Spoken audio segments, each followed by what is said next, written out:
మంచిది, తోటి మనుషులు, వారికి ఇతర వ్యాపారాలు ఏంటి లేవు పాపం వాళ్ళకు అని చెప్పి మేము ఎంఆర్ఓ గారితో మాట్లాడి ఒక శాసనసభ సభ్యుని హోదాలో 1,80,000 రూపాయలు వారికి ఇంటి లోను కోసం మంజూరు చేయండి, కలెక్టర్ గారితో నేను మాట్లాడతాను, దరఖాస్తులు నింపి ఆ ఫారమ్స్ మీరు పంపండి, నేను తెప్పిస్తానని చెప్పి వాళ్ళకి అష్యూరెన్స్ ఇచ్చి 1,80,000 రూపాయలు వాళ్ళకి మంజూరు చేసేదానికి నేను గ్యారెంటీ. 1,80,000 ఇల్లు పూర్తి అవుతుందా? బాగా కట్టుకోవాలంటే 6 లక్షలు అవుతుంది, 7 లక్షలు అవుతుంది, 10 అవుతుంది, కోటి రూపాయలు అవుతుంది, అది వేరే సమస్య. మినిమం కట్టుకోవాలంటే 3-4 లక్షలు అవుతుంది. 3-4 లక్షలు అయితే కొంచెం పద్ధతిగా కట్టుకోవచ్చు. వీళ్ళ దగ్గర ఉంటుందో ఉండదో నేను సహాయపడితే వాళ్ళకు ఒక మంచి నిర్మాణం కలిగిన ఇల్లు నేను ఇవ్వగలుగుతా అని చెప్పి నిస్వార్థపూరితమైన ఆలోచనతో, స్వార్థరహితమైనటువంటి ఆలోచనతో వారికి 1,00,000 రూపాయలు ఒక్కొక్కరికి నేనే డబ్బులు పెట్టి ఉండబడిన 62 మంది, ఇప్పుడు కొత్తగా డెవలప్ అయిన మసీదులకు ఉండే వాళ్ళు కూడా మన వాళ్ళు లిస్ట్ ఇస్తే వాళ్ళ ప్రకారం మరొక 40 వేసుకొని 100 మందికి కోటి రూపాయలతో అది 1,80,000, నాది 1,00,000 వేసి ఇల్లు నిర్మించాలా. నేను మనస్ఫూర్తిగా చెప్తా ఉన్నా, ఇక్కడ నాకు స్వార్థంతో చేయలే, కానీ స్వార్థం ఉంది. భూమి మీద ఆశించి స్వార్థం చేయలే, అల్లా రాజ్యంలో ఏదో నేను పొందాలని చెప్పి స్వార్థంతోనే చేస్తా ఉన్నాను.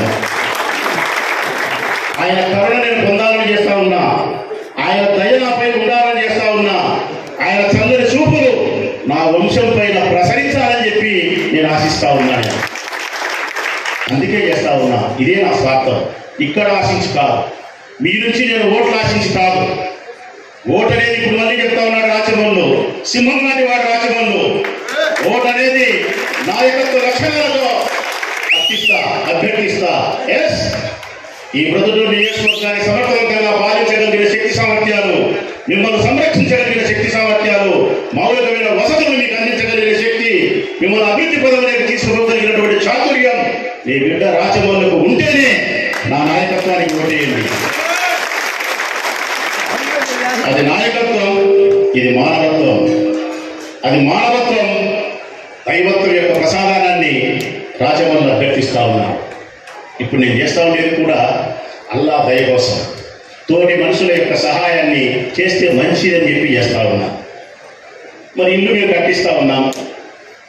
ఇప్పుడు అడుగుతా ఉన్న వారిని, స్థలము మేము చూపిస్తేవి, ఆదరణ ఇస్తేవి, భరోసా ఇస్తేవి, డబ్బులు తెప్పిస్తేవి, మా సంపద వ్యక్తివి, అన్నిటికీ మించి ఎవరైతే దైవ ప్రార్థన కోసం ఉంటారో, ఎవరైతే అల్లా యొక్క మందిరాన్ని శుద్ధి చేస్తూ ఉన్నారో వారికి నేను మందిరాన్ని నిర్మించే క్రమంలో డబ్బు పెట్టడమే కాకుండా, నా నాయకత్వ బాధ్యతను పెట్టడమే కాకుండా, ఓ మనిషిగా, ఓ అల్లా పట్ల సమగ్రమైనటువంటి విశ్వాసం కలిగిన మనిషిగా నేను నా భార్య కలిసి ఆ ఇళ్ల నిర్మాణంలో ఇంత చెమటైనా చిందిస్తాం, ఇటుక మోస్తాం.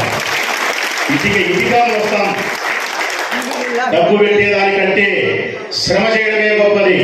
డబ్బు ఇచ్చేదానికంటే చెమట బిందువులు, స్వేద బిందువులు చిందించి వారి నిర్మాణానికి నేను నా భార్యగా ఉపయోగపడగలిగితే నిజంగా ఉదాహరణ నాకుంటుంది.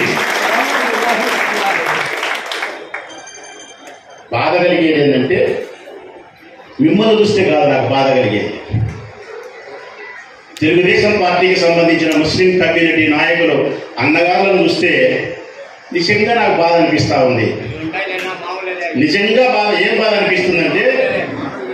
అనిపిస్తుందంటే దీనికోసం కాదు నా బాధన్నా, మీరు విచక్షణా జ్ఞానాన్ని కోల్పోయి ఖురాన్ పట్ల ఉండబడిన విశ్వాసాన్ని గుర్తించకుండా, మహమ్మద్ ప్రవక్త బోధించినటువంటి ప్రవచనాల నుండి సత్యాన్ని మీరు తెలుసుకోలేక తప్పులు చేస్తా ఉన్నారు. ఆ తప్పులకు అల్లా దగ్గర మోకరిల్లి మీరు సమాధానం చెప్పాల్సిన రోజు ఒక రోజు వస్తుంది. తస్మాత్ జాగ్రత్త. ఇక్కడ నువ్వు రాజువే కావచ్చు, ఇక్కడ నువ్వు దర్బారు ఎగబెట్టచ్చు, అక్కడ మాత్రం అత్యంత సామాన్యమైనటువంటి మనిషిగా, నేరం చేస్తే నేరం చేసిన మనిషిగా మోకరిల్లి అల్లా దగ్గర నువ్వు సమాధానం చెప్పుకోవాల్సిన అవసరం ఉంటుంది. జాగ్రత్త. ఎందుకంటే ఇప్పుడు ఏమడిగినారు కాజా వాళ్ళు,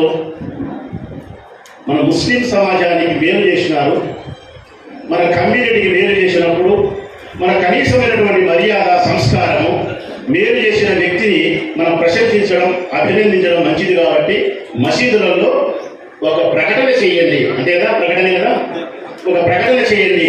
తద్వారా మన ఇస్లాం మతం యొక్క, మన ముస్లిం కులస్తుల యొక్క సంస్కారాన్ని మనం ప్రదర్శిస్తాం. ఎదుటి వారి పట్ల మనం ప్రవర్తించే విధి విధానాన్ని ఈ సమాజానికి తెలియజేస్తాం. ఎస్, ముస్లింలంటే మంచివారు, ముస్లింస్ అంటే కృతజ్ఞతాబద్ధులు, ముస్లింస్ అంటే ప్రేమ కలిగిన వారు. ఇస్లాం అంటేనే శాంతి, ముస్లిం అంటేనే ప్రేమ. శాంతియుతమైన వాతావరణంలో ప్రేమగా జీవించగలిగి అందరినీ ప్రేమించే వాళ్ళే ముస్లిం సోదరులు.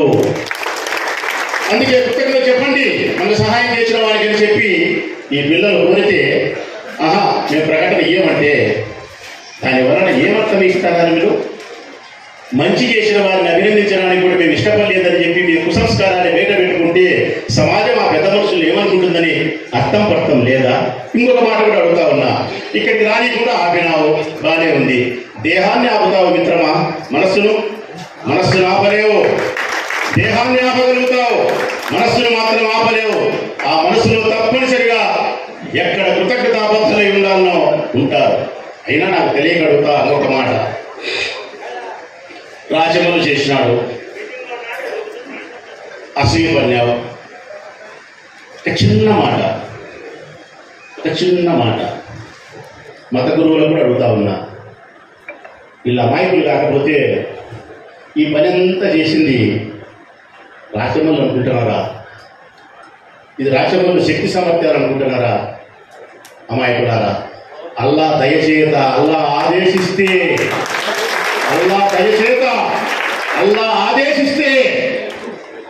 ఇదిగో ఈ బిడ్డ ద్వారా ఈ కార్యక్రమాన్ని నిర్వహిస్తాను మీకని చెప్పి నన్ను ఎన్నుకున్నాడు. చూడి, ఇంతకంటే నాకు అదృష్టం ఏముందన్నా, ఇంతకంటే బాధ్యత ఏముందన్నా నాకు. అత్యంత సంతోషకరమైన విషయం, ఈ 62 మందికి సేవ చేసే భాగ్యాన్ని నా ద్వారా అల్లా నిర్ణయించబడినప్పుడే నేను అదృష్టవంతుని. ఆయనకు ధన్యవాదాలు తెలియజేస్తా ఉన్నాను. ఈ వీడియో మీకు నచ్చినట్లయితే లైక్ బటన్ క్లిక్ చేయండి. మరిన్ని వీడియోలను పొందడానికి దయచేసి సబ్స్క్రైబ్ చేయండి.